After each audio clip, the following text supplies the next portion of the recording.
Hello everyone, and welcome to my Duel Today official news channel. I hope everyone is having a wonderful day. Before we begin, please hit the subscribe button and give this video a thumbs up. On Days of Our Lives, a new power player has emerged recently. His name is Alex, as we all know. Whether Victor intended it or not, the money and power left to him by his father allowed him to gain control of Titan. All of this, though, is just one major error for the viewers who don't buy it. There is no proof that Theresa altered Angelica's letter to Victor outlining everything. But the show's recreation of Theresa's discovery of the letters in a flashback, with Emily O'Brien as the character, looks to be a major red flag. And it's not difficult to understand why, as she continues to encircle Alex and provide a hand while he adjusts to all of these changes. Alex now has wealth and influence. Theresa can partake in that if she attaches her wagon to him. She may be Alex's Victor's Maggie. Except, Maggie would have fallen in love with Victor, while Theresa would be actively seeking it. Speaking of Maggie, however, rumors are that she'll get a surprise visitor on Thursday, Constantine, as we know him from the most recent issue of Soap Opera Digest. And just that alone raises some red flags. Although there is no information on what Victor's Greek friend is doing in Salem, the idea that he would simply go halfway around the world to express his sorrow seems like a stretch. In fact, this might be the opportunity Theresa conspiracy enthusiasts have been looking forward to. Constantine didn't know what was in the letters when Brady and Alex visited him, but when he does, he might have some insight, and it needn't be a huge surprise. In instance, it may be a seemingly innocent question like, Angelica? She and Victor didn't seem to me to be taking things seriously. But there was another woman. In the event that Constantine describes either Xander's mother or Justin's mother, this is where things might get interesting. Since neither Maggie nor we had ever met any of those women, this wouldn't necessarily signify much to her. But it might set off events that would eventually disprove Alex's claim to be the heir. Because everyone is currently simply accepting the letter at face value. But if people started to wonder, they might ultimately determine that a quick DNA test is necessary. On the other hand, if Constantine starts ranting about Angelica and Victor and their complex relationship right away, we might find out later on that this whole thing was a red herring. In that instance, Theresa is merely utilizing the circumstance rather than generating it. In any case, she is playing a risky game, and we don't see how this can finish with her looking good. Knowing Paulina isn't home, Johnny proposes they remain in when he arrives to pick up Channel for their date. Paulina arrives home with groceries after Kate agitates her about her rendezvous with Abe. She is delighted to see the couple together once more. But they must go somewhere else because Abe is coming over for supper. She is concerned, though, that she'll say or do anything to permanently alienate him. Abe is discovered by Nicole in the square reading a piece on body and soul. He only knows who she is and that she is the mother of a daughter because to Kayla's flashcards. Nicole corrects him when he says that they were friends in the past. I've said, "You've been like a father to me." She breaks down in tears as she expresses her love for him.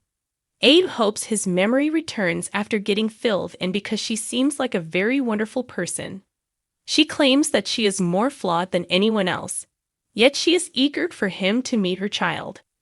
He assumes Holly must be anticipating a sibling, while Nicole argues that she is more anticipating whatever teenage females are anticipating. She simply wishes there weren't any boys involved since she isn't ready for that. Abe informs Nicole that he has a date but is anxious about Paulina's expectations as he checks his watch. Nicole doubts Paulina will put any pressure on him. "Have you ever met the woman?" Ben responds, "There are worse things than having a lovely woman fall madly in love with you," she advises him. So savor the moment. Beginning to comprehend why they were so close, Abe, Nicole, who is crying, thanks him and gives him a hug. A blonde adolescent girl strolls by in the park as Tate yells on the phone about being in Salem. To get something she dropped, he hangs up. She thanks him while locking eyes with him and catching her breath. Tate argues that remaining in Salem might not be as horrible after all after they have introduced themselves. He explains to her how his fire alarm practical joke got him there. She offers to let him smoke a joint and forget his problems as she takes out a joint. Chad reiterates his desire to postpone marriage before leaving the flat to pick up the children. Stephanie tells Kayla over the phone that she lied about not wanting to be married because she doesn't want to come across as desperate. When Chad doesn't bring the kids, who choose to stay at Doug and Julie's, she hangs up. Chad makes sure they are comfortable with the marriage problem before they head to the bistro for supper. Stephanie fabricates their agreement. Because of his workload, Alex at Titan declines Theresa's invitation to supper. She informs him that they had made plans to go out before she realized he was Victor's son, assuming he is concerned that she wants his money. However, she remembers sneaking a peek into Victor's briefcase in Greece. She keeps pressing Alex to reserve a table at the bistro. Alex queries whether she's using him to make Brady envious before they depart. She claims he wouldn't be asking that if he had been on the airplane with her, Brady, and Tate. She simply hopes that Tate's relationship with Brady will benefit him and that all the drama has passed.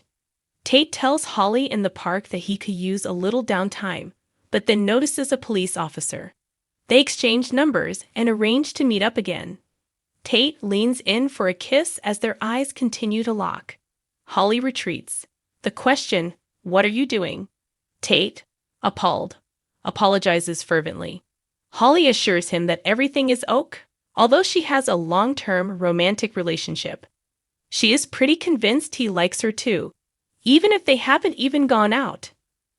Channel tells her mother that Abe still has feelings for her and that they are only waiting for them to come back. It will be just as powerful when it does, possibly even more potent. Johnny continues, just like Paulina and Abe, he and Channel found their way back to each other because it was meant to be. Paulina sends the reunited couple out by giving them hugs. As Paulina anxiously arranges the dinner, Abe enters the flat. Abe quickly locates the decanter for the bottle of wine he brought after some awkward small conversation. Paulina's lips tremble. How on earth did you know where that was? While Paulina is thrilled, Abe believes it was only a hunch and that more nice things are on the way. Abe grinned haltingly. Chad and Stephanie run into Alex and Theresa at the bistro. Chad offers assistance if Alex needs it after Victor's revelation during the women's toilet break. He has some knowledge about it.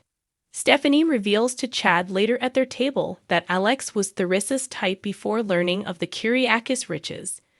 When she is motivated, she wouldn't want anyone getting in her way. Thanks for watching if you like this video. So please don't forget to subscribe my channel and don't miss any update.